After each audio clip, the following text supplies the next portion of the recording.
felt like you are doing everything right? Like you're doing what you're supposed to be doing, and yet it's not getting you the offer in your hand? Like you're tweaking your resume, you're personalizing it, you're applying, you're sending it in, and it just feels like you're running really hard and you're trying to run really fast, but you're not actually getting anywhere? Stay tuned, because in this video, I'm going to clear that all up for you. My name is Natalie Fisher. I've helped hundreds of professionals land six-figure plus roles, and I need to tell you about a pattern that I've seen over and over and over again. And even after, smart people realize this, they can fall back into this pattern anyway, and it is one of the greatest causes for a very slow job hunt. So this is what you need to realize in order to fix it. And by the end of this video, you're going to know exactly what's going on, exactly why you're not progressing, why you don't feel like you're making any progress despite the hard work that you're putting in. And then you can finally stop spinning your wheels and do something different. And the third thing I'm going to talk about is I'm going to share something almost nobody talks about, because it might be something that is quietly running in the background that you're not really sure about, that you weren't aware of. And so I'm really good at identifying subconscious blocks, but this is an activity that I see many people doing that is actually keeping them in the search for much longer. In this video, this is part of a series on why you're not getting hired. And I'll link the full playlist below in the end in the comments on this video so you can watch the full video series. So let's get into it. Reason one is you think you're working hard, but you're not, because it feels like you're working hard. So I had a client named Cathy, and she was searching for over 8 months. Okay, she knew she needed to get out of her job, and she knew she needed to get into a different position that paid her more money, but she had been at this for 8 months. So she came to me and she's like, I've been doing this for 8 months. Why hasn't it worked? I've been doing everything. I feel like I've applied for over 300 jobs, and I'm exhausted and I'm feeling burnt out, and it's just not working. And here's what I realized after asking her a few questions about what she was actually doing. And this is the problem. We think we're working really hard. Like Cathy thought she was working really hard for 8 months. But when we dig into what she was actually doing, the work wasn't actually creating the results. It was more busy work than it was actual results creating work. So I asked her this one question. I asked her, how many actual humans have you spoken to that have actually been able to use what you can do? She went silent. She couldn't really answer. She's like, maybe like 1 or 2, like maybe I've had a couple of conversations. And I was like, there's the problem, because you think that you've been working hard. And if you're watching this video and you can relate, maybe you've been applying and submitting a ton of applications and you think that that is hard work and you feel tired from doing that, right? But that is like literally running on a treadmill. You're not moving and you're getting yourself tired and worn out, but you're not actually going anywhere. You're not going from point A to point B. So when you're doing that kind of activity, like sending out those applications, not talking to a human, not knowing if a human saw that or if a person could respond back to you, there's nothing that actually moves you forward. You've done an action, but it hasn't moved you forward. But your brain thinks it has. It's like, well, I applied. That's all I have to do. I've applied. That's it. And it's deceptive because you haven't actually done anything that's going to move you forward, right? You've maybe given yourself a 1 to 2% chance, and that's not a very high chance. The likelihood of you moving forward by doing that activity over and over and over again is very, very, very small. Since we have so many people doing this, we have so many people complaining about how the system is broken and how it's not working. And that is the narrative that is growing. And that's the problem. When you're feeling like you're doing that, here's the truth. You're not talking to humans. And if you're not talking to enough humans, then you won't get the momentum to move forward that you need. Okay, so what I mean is, did you have a conversation with an actual human where you said, hey, this is what I do for helping. This is what I'm hired for.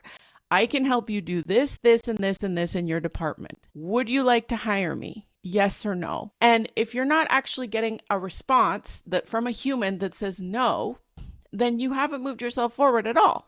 You've just you're tricked your brain into thinking you're being productive, but you're not actually being productive. So the application that you sent in, I hate to break it to you, but it does not count. And if you are getting responses, if you are getting interviews, then that's different. Okay. then that's actually creating results for you. And that work works for you. But it's very, very minor that happens. But most people are not creating results and just sitting back and being like, well, I've applied to 300 jobs and it's not working. So I'm working really hard. I'm feeling burnt out and nothing's happening. And that is the problem. That attitude is the problem. And that lack of awareness is the problem, right? So a resume sent into the void does not count. An easy apply does not count. A conversation with a human being who can say yes or no to you, that is the measure that counts. So the measure of whether or not you did something to move you forward, even if it didn't get you the whole way yet, is did you have an actual interaction with somebody that counted? Did you have an interaction with somebody where they could say, yes, I will refer you, I will move you forward, or I will interview you, or I will consider you, or did they say no? And then if they said no, that counts too. So most people are just having too many of these, and like they're having more applications than conversations, and that's what's going to slow this down tremendously. Imagine if you were going on an interview every single day and you were discovering exactly what was going wrong with these interviews, why you weren't getting the offer, you were dissecting it, you were debriefing it, you had a clear picture of what was next, and you were going in with a new frame of mind, with a new attitude, with a new lens on what went wrong, you would be guaranteed to land the offer. But when we're not going on enough interviews, we're not having enough conversations, that's where the first problem is, and the first thing that makes the job hunt go from taking this long to taking this long. Go ahead and like this video, by the way. If you like it, give it a thumbs up and let people know about it, because it'll expand the reach for the channel, which I would really appreciate. But let's move on to reason 2. The second reason people are not landing a job offer quickly is because they're not excavating the data from the failure. They're not extracting the value from the experience that they just had. And this is normal because people, they don't want to go into like dissecting what went wrong. They want to kind of be in avoidance because it's easier. And I've done this too. It's not a conscious thing. I'm just like, okay, let's just move to the next thing. Let's just keep going. Let's just get to the next thing. Or you take a while to recover and then you have to get yourself psyched back up to go again. So have you ever said something like, I'm going on interviews and I just don't know what I'm doing wrong. I just don't know why it's not working. I just don't know what's going wrong. If you are saying that, if you are repeating that in your head, that is a problem, because you need to know what's going wrong. You need to at least have some theories about what could be going wrong. Now, you're not going to get feedback from the employer. We can't rely on that. So it's up to you. It's your responsibility to figure out exactly what is going wrong. Now, I'm an expert in this. This is what I do day in, day out, is help figure this out with people. If you're going on interviews and you're wondering, like, it's not working, what am I doing wrong? But you're not actually digging into like, what are my top 3 theories about what actually went wrong here? Then here's a place to start. You want to ask yourself these 3 questions.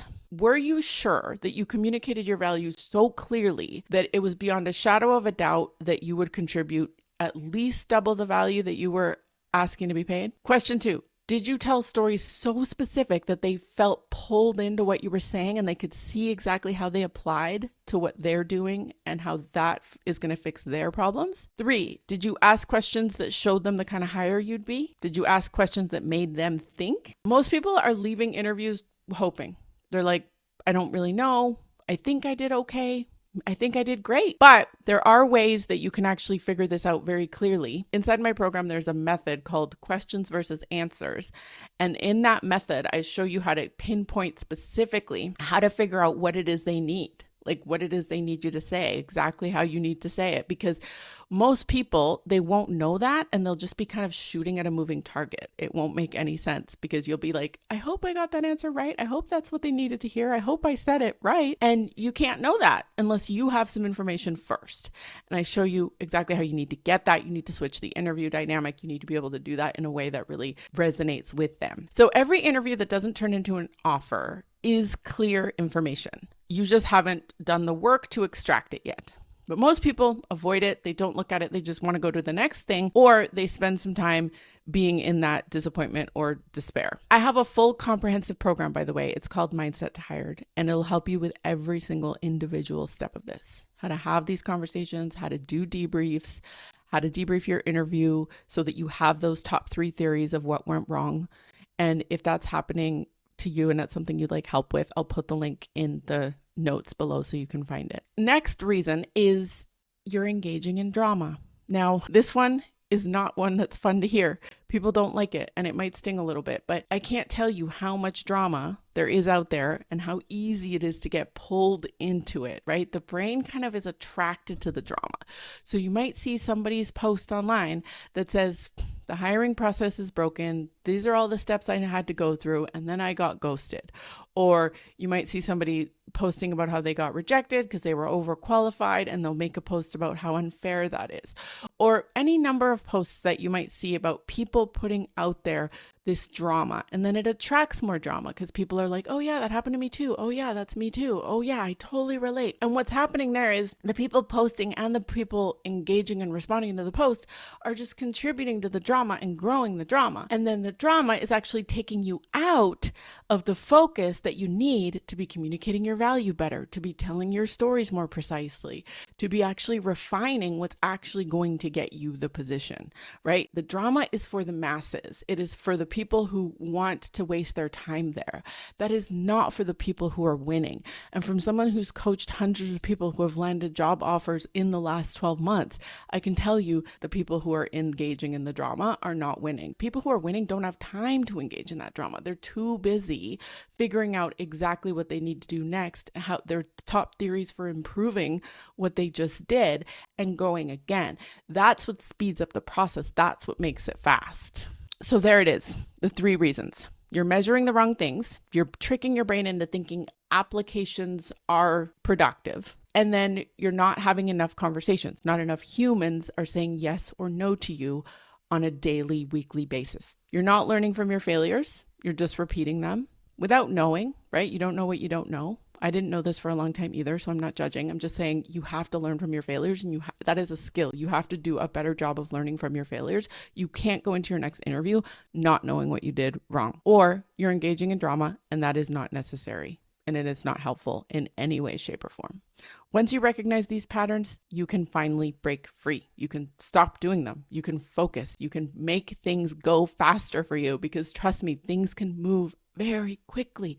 Once you start ignoring all the stuff that doesn't matter, things start picking up speed, because you start picking up speed and you actually start going somewhere. So when you're running, you actually feel like you're running. You don't feel like you're on a treadmill anymore. The next challenge I see people facing is when they actually start getting these interviews and they start actively engaging in really meaningful conversations where they have an opportunity to express their value. Then they start to see all these other things that they could be doing wrong as to why they're not getting the offer. So I have created a free guide. It's called 8 Reasons Smart People Land Interviews but No Offers. And by the end of that guide, you'll have everything you need to see why you haven't landed that offer yet. It'll give you the 8 reasons, and one of those reasons or more is going to apply to you, and you'll be able to pinpoint it and make tweaks specifically from the information in that guide.